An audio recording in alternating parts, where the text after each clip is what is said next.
Oi pessoal, eu sou a Ana e hoje a gente vai conversar sobre o Amanhecer na Colheita. Esse é o Visitando o Panem, né? A gente vai agora conversar um pouco sobre esse livro que tem o Haymitch como protagonista, né? Então a gente vai acompanhar as experiências dele no Quaterquil, né? Que é o massacre quaternário, que foi os Jogos Vorazes onde ele participou e venceu. Caso você esteja chegando agora, não esquece de dar aquele like, não esquece de se inscrever, assistir também os outros vlogs de Visitando o Panem e os outros vídeos aqui do No Cantinho da Ana. Então comenta aqui também o seu livro favorito, se você já leu esse e os outros. Eu vou tentar fazer um vlog sem tanto spoiler, tá, gente? Mas é complicado, porque é um único livro pra eu falar em um vlog, então provavelmente em algum momento eu vou acabar soltando um spoiler. Mas, feito o aviso, acho que agora a gente pode começar a falar. Eu li a primeira parte do livro, provavelmente esse vlog vai ter uns 3 takes, tá, gente? Pra não ficar também uma coisa tão longa quanto os outros. E o que eu tô achando até aqui? Eu separei algumas anotações no tablet, que é onde eu tô lendo, e alguns fatos me marcaram bastante. O fato que me marcou é a questão do Haymitch ter nascido justamente no dia em que ocorre a colheita. Eu achei isso aí bem pesado, mas simbólico também, né? Ainda mais conforme o livro vai avançando, a gente descobre que o Haymitch, ele passa por uma colheita que é um tanto quanto confusa, né? Eu acho que a Susan Collins até aqui, ela tem feito um trabalho muito interessante em relação à ambientação, que era uma das minhas grandes preocupações quando ela começou a lançar esses livros que partiam, né, do passado de Panem. Então, isso eu tô gostando, assim, eu acho que ela consegue colocar a gente numa ambientação de Distrito 12, onde as pessoas aceitaram a realidade delas, mas a qualquer momento aquele ambiente pode se tornar instável o suficiente para ter uma nova revolução. Lembrando que na história que é contada em Jogos Vorazes, a gente tem 2 revoluções. A gente tem a primeira, que é a que vai falhar, e depois a gente vai ter a da Katniss, né, que é a que vai dar tudo certo, vai depor lá o Snow e o sistema dos Jogos Vorazes cai. Essa primeira revolução é aquela que gera os gaios tagarelas, né, que são jogados lá na natureza, que cruzam com os tordos, e esses novos tordos, eles passam a ter as habilidades dos gaios tagarelas, que eram aves geneticamente modificadas ali para espionar o pessoal da revolução. Então é interessante a gente pensar que o Haymitch, ele tá vivendo como um adolescente desse contexto pós-primeira revolução que falhou. O Distrito 12, como sendo o grande distrito que se rebelou e que continuou ali vivo, né, ele acaba sofrendo muito mais as consequências, e a gente consegue perceber isso nessa primeira parte, né? O Haymitch, ele é muito diferente, né, do que a gente conhece agora, mas tem uns traços em comum. Eu achei uma grande ironia também a autora colocar o Haymitch sendo um garoto que trabalha numa destilaria ali meio que proibida, né? E ele falando que nunca beberia, né? E a gente sabe que o futuro, né, acaba sendo totalmente contrário a isso. E é interessante porque gera na gente essa expectativa de saber os níveis de traumas que ocorreram com o Haymitch para que ele começasse a beber da forma como ele bebia lá em Jogos Vorazes, né? Então, eu acho que esse é um ponto positivo para a construção do personagem. Outro fato interessante é que ele tem uma namorada, né? Eu vou ter que ler o nome dela porque eu não lembro. É a Lenore Dove, né? Que tem todo um simbolismo também, né? Tem a ver com a cor da capa e tal. Eu achei isso aí muito legal. Eu acho que a Lenore deixa muito claro alguns comportamentos que o Haymitch tinha nos Jogos Vorazes. Porque ele abertamente... Ele, ao mesmo tempo que ele gosta muito da Katniss, ele não vai com a cara dela. Então tem um sentimento ali meio dúbio que a gente fica... Eu, pelo menos, quando eu li o livro e depois quando eu fiz a releitura, principalmente, eu ficava me perguntando, nossa, ele trata ela de uma forma tão grosseira e às vezes meio ríspida, né? Mais ríspida do que ele trata o Peeta, mas ao mesmo tempo ele apoia muito mais ela do que o Peeta. Então isso aí sempre foi uma coisa que na minha cabeça ficava meio que sem sentido. E agora eu consigo perceber que esse sentimento dúbio que o Haymitch carrega tem um significado muito maior e tem essa associação com essa namorada dele, né? É impossível não olhar para ela e ver muito da Katniss. E também é impossível olhar para o Haymitch e não ver muitos comportamentos que a Katniss teria. Então é interessante ver o quanto que eles têm comportamentos em comum. E isso é o que faz eles se aproximarem e também faz eles terem desentendimentos, né? Então é interessante isso. Outro fato que eu achei interessante nessa primeira parte da minha leitura é a questão da forma como ocorre a colheita do Haymitch, né? Dá pra perceber que o pessoal do Distrito 12 tá muito mais, vamos dizer assim, desobediente e capaz de que a qualquer momento ali surge uma nova rebelião. Então acho que isso é uma coisa que já marca o Haymitch desde sempre, né? Dele estar nesses ambientes que são conflituosos e ter que achar uma forma de conseguir sair disso, né? Achei muito triste a despedida dele e do irmão, e é inclusive, né, muito difícil não lembrar mais uma vez da Katniss.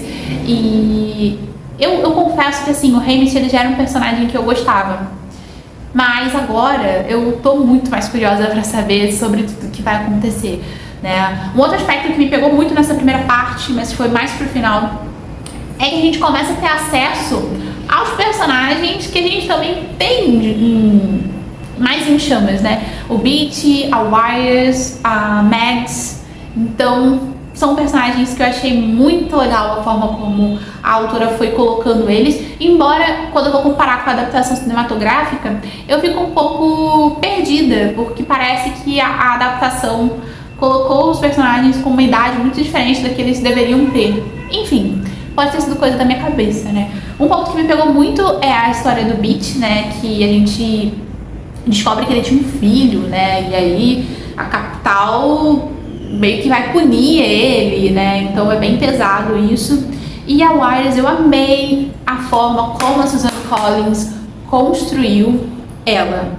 Porque em Chamas parece simplesmente que ela é uma mulher muito inteligente que teve um surto emocional, psicológico e nunca mais conseguiu se restabelecer. E nesse livro aqui a gente descobre como é que ela conseguiu vencer os Jogos Vorazes e por que ela é considerada tão inteligente até mesmo pelo próprio Beetee. Então é muito legal a forma como ela usa a própria capital contra si mesma, né? Isso é bem simbólico. Não é à toa que esses personagens que vão aparecendo, elas passam por muita injustiça mesmo, porque elas acabam resistindo contra esse sistema autoritário, né? Então, por enquanto é isso. Eu tô achando interessante a relação do Haymitch com a Rowena. Eu passei já da parte em que eles chegam na capital e o Haymitch tem mais uma ação tida como insubordinada, né? Que tem a ver com a Rowena. Então é bem tenso, mas eu tô curtindo ver a interação desses personagens. A gente tem a Maisley, né, também, que é uma personagem que a gente meio que começa ali meio amando odiar, mas depois você consegue entender que é a forma que ela encontrou de lidar com a vida dura que ela tem, né? Mesmo que a vida dela seja mais fácil do que a do Haymitch, porque o Haymitch ele vem da costura, né? Ele vem da parte realmente pobre do Distrito 12. Então é isso, gente. Esse take já tá imenso, tem 9 minutos. Vou ler mais um pouco aqui e aí eu retorno para conversar com vocês sobre a segunda parte.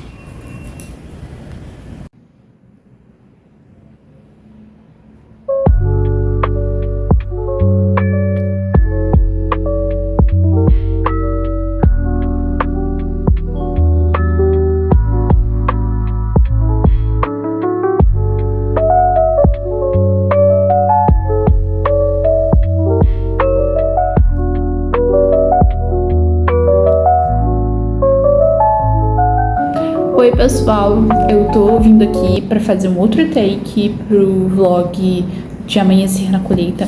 Eu terminei de ler e eu preciso conversar. Eu tô com a minha água, eu tô com o meu café, eu tava muito imersa nessa leitura, então quando o livro terminou, galera, que isso, que loucura, hein? Que loucura! Eu vi inicialmente que esse livro tinha dividido muitas opiniões, porque teve gente que curtiu muito, teve gente que já não gostou tanto, mas pra mim foi um livro que reflete muito do momento atual que a gente tá passando como coletividade aí, né? E eu acho que é um livro muito mais melancólico do que os outros. O que pra mim é um tanto quanto estranho se a gente for pensar na linearidade do universo de Jogos Vorazes, né? Então, assim, a gente tem um Haymitch muito diferente, mas ao mesmo tempo a essência dele foi mantida. Eu não lembro muito bem onde eu parei de falar com vocês no outro take, mas eu posso dizer que eu sentei para ler a segunda metade do livro e aí eu fui até o final. Eu não consegui parar, então esse vlog meio que vai ser um vlog flopado, né? Mas faz parte, né? Significa que a leitura estava muito boa. E eu acho que mesmo assim tem muita coisa para compartilhar com vocês. Onde eu parei, o Haymitch já tinha entrado na arena. Antes dele entrar na arena, a gente já teve algumas situações de uma certa conspiração ali para tentar acabar com o poder do Snow, ou pelo menos frear esse poder.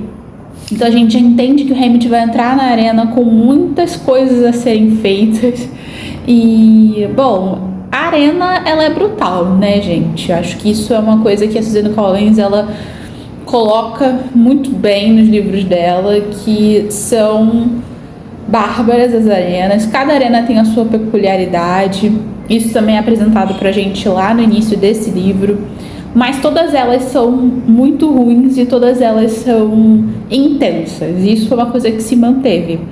Agora, o Haymitch, ele entra com essa coisa aí de ter que, né, mexer uns pauzinhos ali dentro dessa arena. Eu não vou dizer muito bem o que, pra não dar spoiler. Mas é uma missão muito importante e ao mesmo tempo é interessante ver como o Haymitch o tempo inteiro se questiona se ele tá fazendo a coisa certa, né? Essa parte da arena é muito interessante porque a gente vê a interação real das pessoas escolhidas, né? Dos tributos e tudo, então é bem emocionante em alguns momentos. O Haymitch, eu acho que a cada 5 minutos eu olho para uma coisa que ele fez nesse livro e eu falo, cara, a Katniss faria isso. E realmente são personagens muito parecidos, mas eu acho que é interessante pensar o quanto que o final da história deles é muito diferente. E aí eu já tô falando mais da metade pro final realmente do livro. A gente vê o Haymitch perdendo as coisas que ele mais amava. A gente vê o Haymitch se tornando uma pessoa realmente desesperançosa com as coisas, assim. Eu acho que desde o momento em que ele sai da arena, e isso aqui que eu tô dizendo não é um spoiler, tá? Porque lá em Chamas a gente sabe que o Haymitch venceu os Jogos Vorazes, né? Afinal, ele acompanha a Katniss em toda a jornada dela, né? Mas o jeito que as coisas se desenrolam depois que ele sai da arena, pra mim é aí que o negócio fica tenso.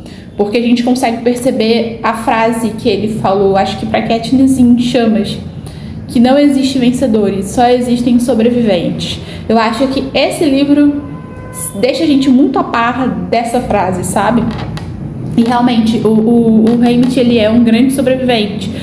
Mas eu gosto porque a autora, ela mostra que mesmo pra você sobreviver é difícil e é doloroso. E o Haymitch o tempo inteiro ele entra em contato com as dores que ele tem. A questão do próprio alcoolismo, né, é muito retratado em torno disso.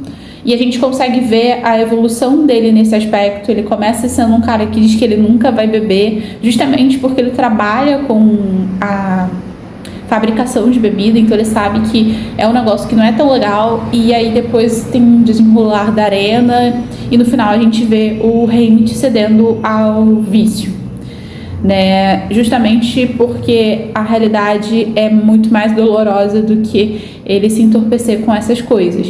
Então, assim, eu gosto porque no final a autora não recua em relação a isso e ela deixa nítido que o Haymitch sabe que ele tá indo por um caminho que não vai ser bom pra ele, mas ele não consegue pensar a existência dele indo pro outro lado, sabe?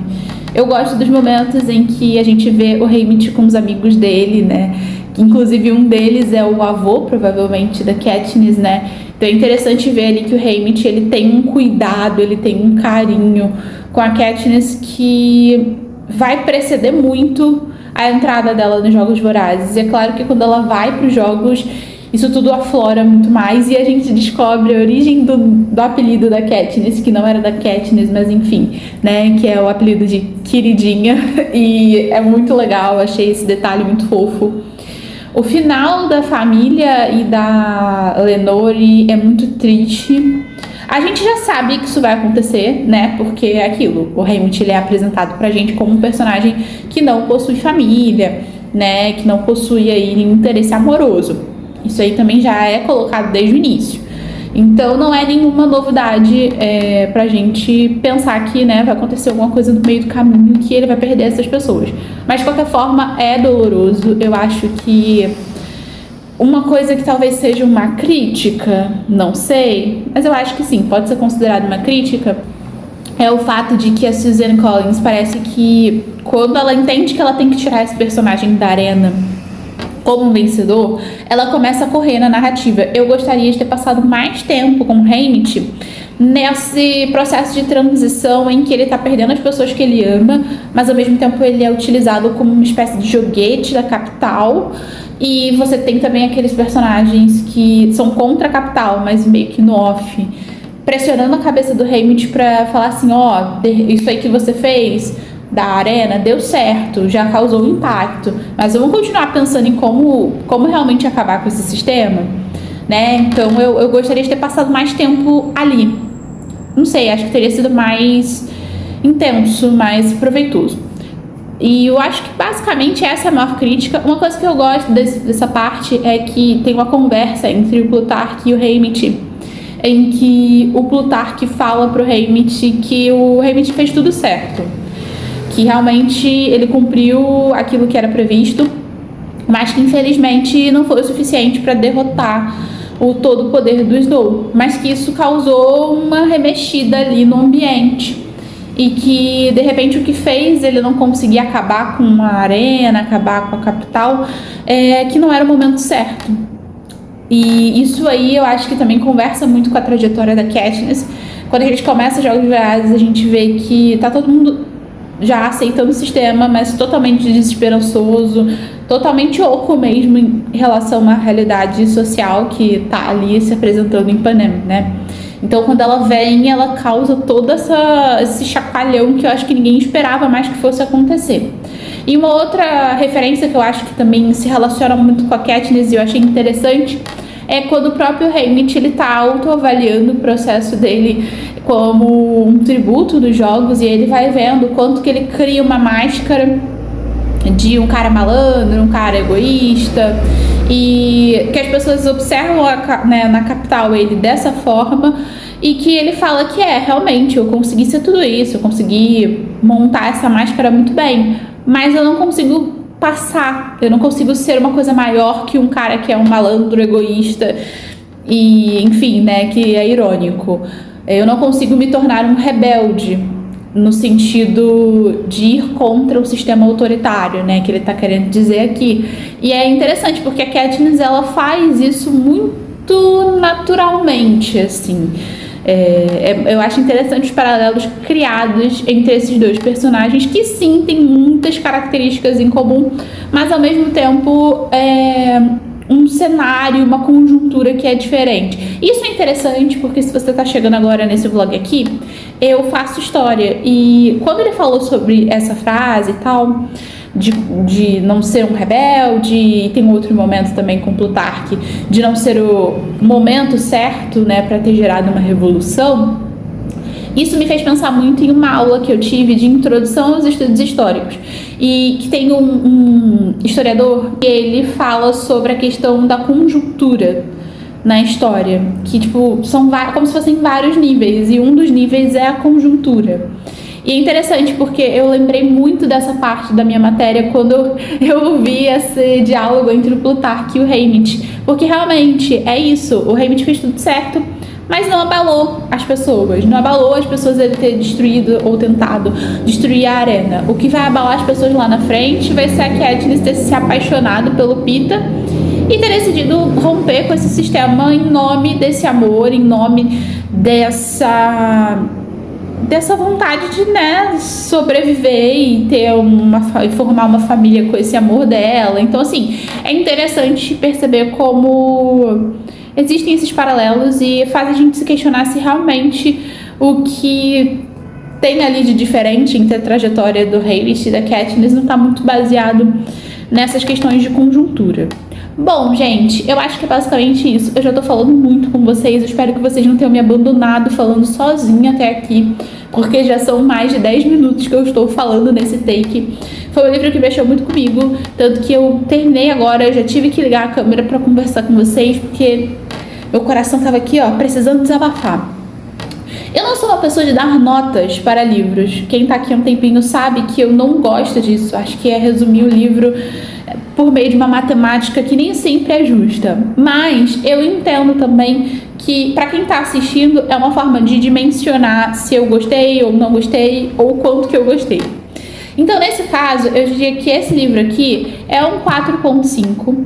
Não foi um 5 estrelas, o que pra mim é muito triste, mas é justamente pelo motivo que eu já tava falando com vocês. Eu acho que eu passei pouco tempo no final entendendo esse reposicionamento do Haymitch em relação a quem ele é. Ele é deixar de ser aquele menino que vivia na costura, passar a ser tributo, foi feito de um jeito que me convenceu. Agora, quando chegou na metade pro final, né, a transição entre o tributo e o vitorioso, que tem que lidar com as consequências do que aconteceu na arena, eu achei que foi muito rápido. Eu queria ter passado mais tempo aí nos sentimentos conflitantes do Haymitch. Embora eu faça ressalva para vocês de que, na minha opinião, esse livro é o livro mais melancólico da Suzanne Collins dentro do universo aí de Jogos Vorazes. Então, é isso, gente. Eu espero que vocês tenham chegado até o final, né, do vlog. Que vocês tenham gostado. Se é o primeiro vlog que vocês estão assistindo aqui, eu tenho outros falando sobre cada um dos livros de Jogos Vorazes. Eu sou bem fã da franquia. Se vocês quiserem que eu produza algum outro conteúdo dentro desse universo, deixa aqui nos comentários. Se você tem alguma sugestão de livro, de filme, também deixa aqui. Não esquece de curtir, porque ajuda muito. Somos um canal bem pequeno, né? Então também dá aí uma injeção de ânimo pra gente continuar fazendo vídeos. Se você tá chegando agora também, procura se inscrever e dá uma olhada também no meu outro canal chamado Linhas e Tempos, que lá eu falo mais sobre literatura e história numa pegada mais acadêmica, mais educacional. Então é isso, gente. Até o próximo vídeo. Tchau!